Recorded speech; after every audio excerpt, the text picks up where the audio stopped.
Hey, what's up everybody? And we are closing out 2022. We are heading into 2023. And with that, I decided to do a special video where I'm going to give you 23 different quirky facts, things you may or may not have known surrounding credit and personal finance in order to ring in the new year. So let's get into it. Welcome back to my dad's channel. If you're new here, make sure to click that like button and subscribe, and don't forget to share.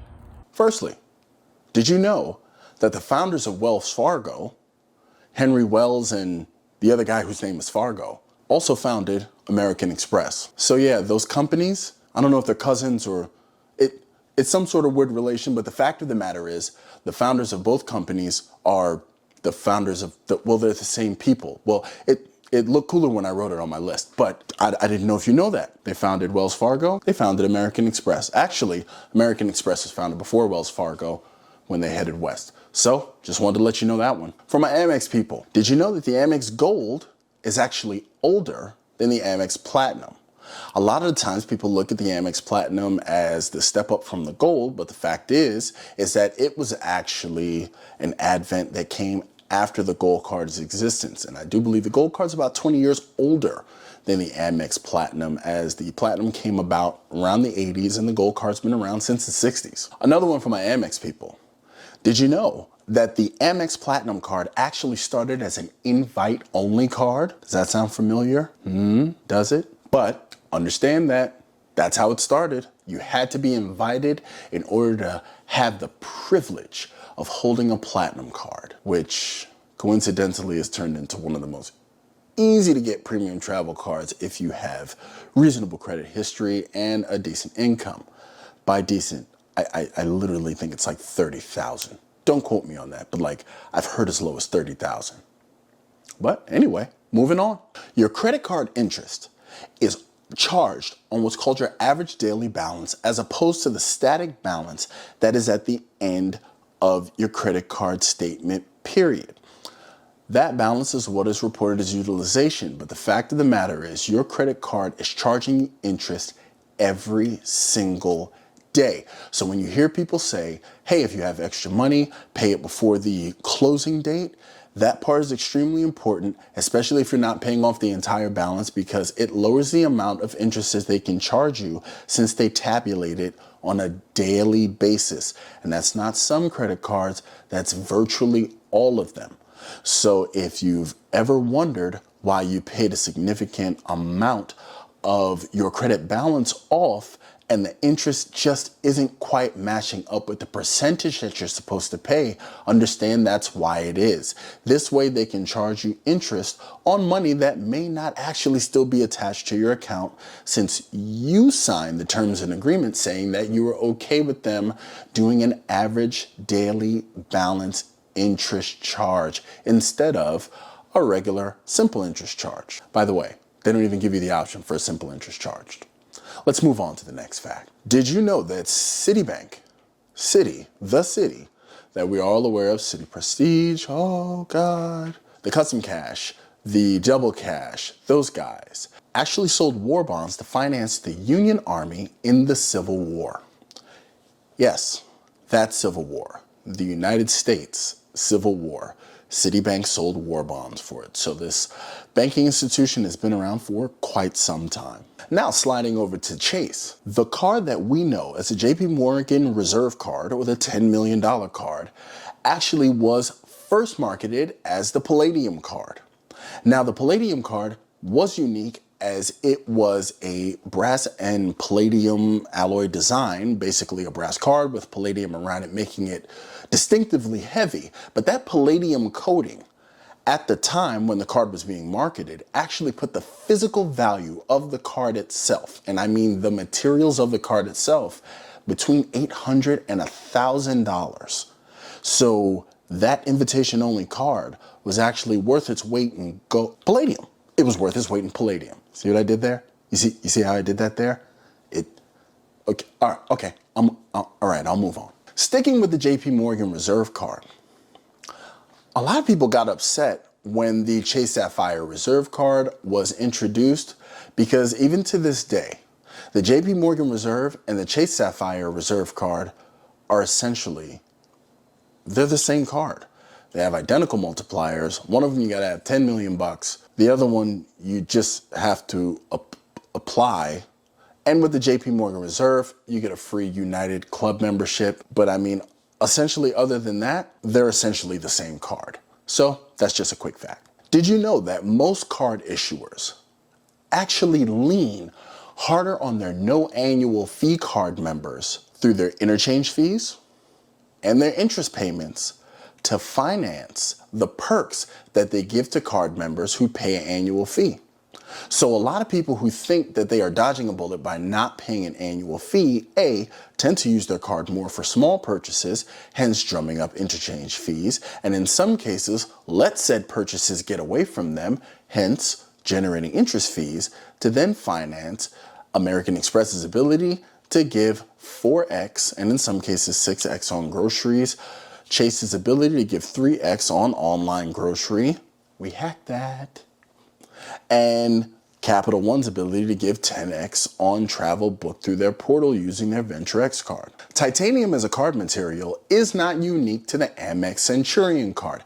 Even though they were one of the first cards to use titanium as a material, making the card ultra super luxe, Apple has actually introduced it with their Apple Card powered by Goldman Sachs.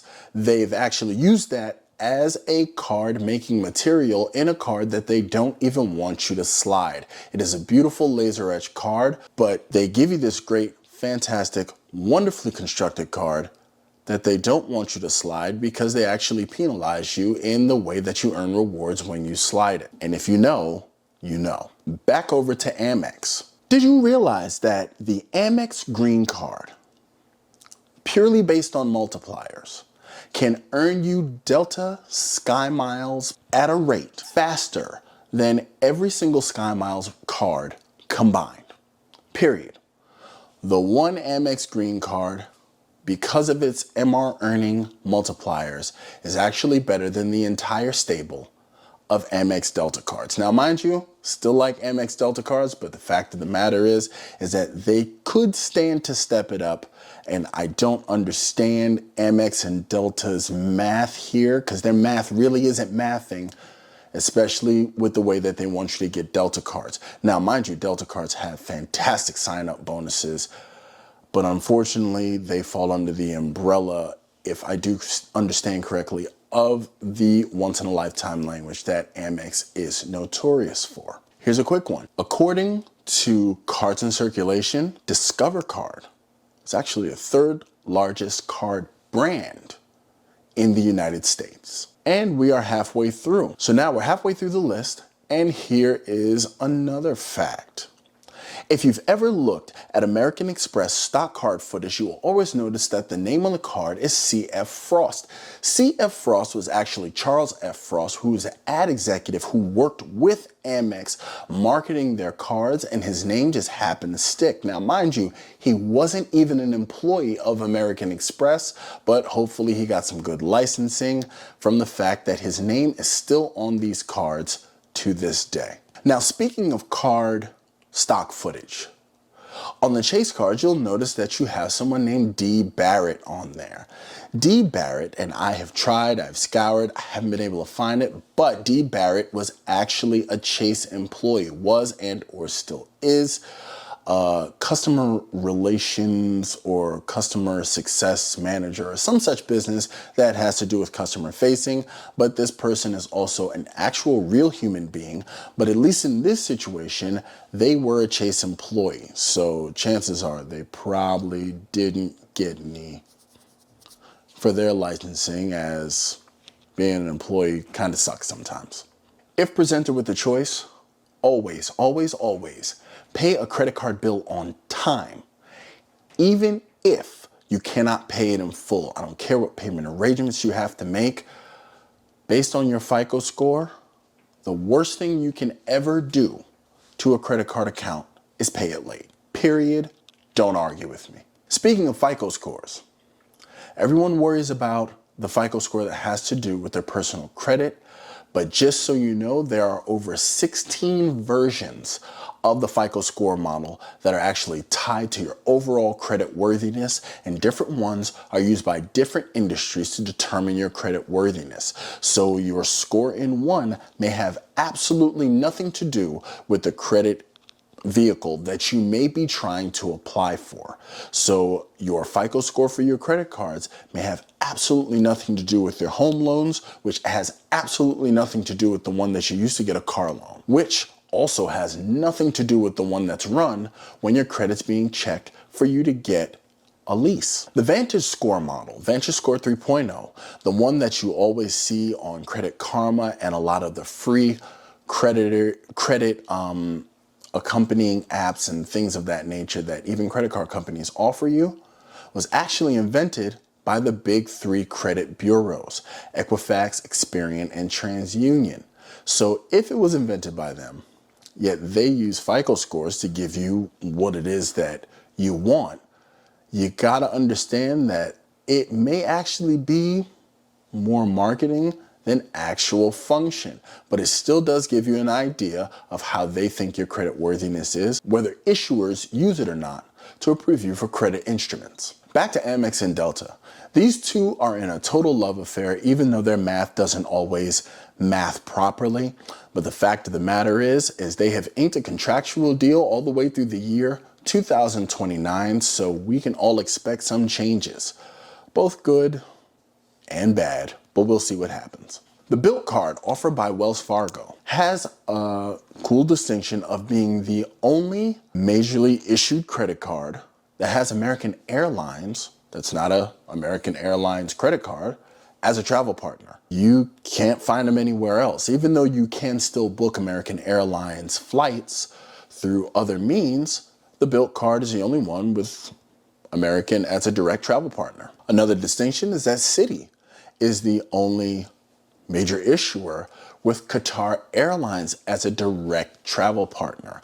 Everyone else, you kind of got to go, jump through at least one hoop in order to get it done, but Citi gives you a straight shot right to Q Suites. While business credit utilization and personal credit utilization are often kept separate, and that's a great selling point of getting a business card, understand that your personal credit worthiness is what's used 9 times out of 10 to guarantee you a business card, and those same creditors will report negative business credit issues to your personal credit as well. So it is very easy to tank your credit scores on a 2-for-1 basis if you are irresponsible with business cards. So go ahead and keep that in mind. Walmart neighborhood markets code as grocery stores. So even if credit cards tell you that you can't use their cards to get food at Walmart, neighborhood grocery stores, the Walmart neighborhood markets, specifically it has to say that. Code as grocery stores so you can pull that gold card out and go crazy. If your card has a grocery multiplier, it will code as grocery as Walmart, so have at it. Did you know that you can actually negotiate what credits you get from air carriers if they involuntarily bump you? They will always lowball you and offer you all sorts of crap where you can actually get more than what they are offering. This is outside of even reading the TSA rules. Anytime they involuntarily bump you, regardless of time, understand that the credits that you take from them are always negotiable, so feel free to apply a little pressure. And finally, last fact for 2023 is that as long as you keep up with myself and other great YouTubers that I've met in this journey, you will profit much more this year than you did last year, and we will all be able to grow together. Please keep the comments coming. Please make sure you are applying cards and card strategies to your personal situations as best you can, and I guarantee you that success will be right around the corner. I want to thank you so much for watching, and those are my 23 facts for 2023, and let's start the new year off with a bang. Happy New Year's, and I'll catch you later.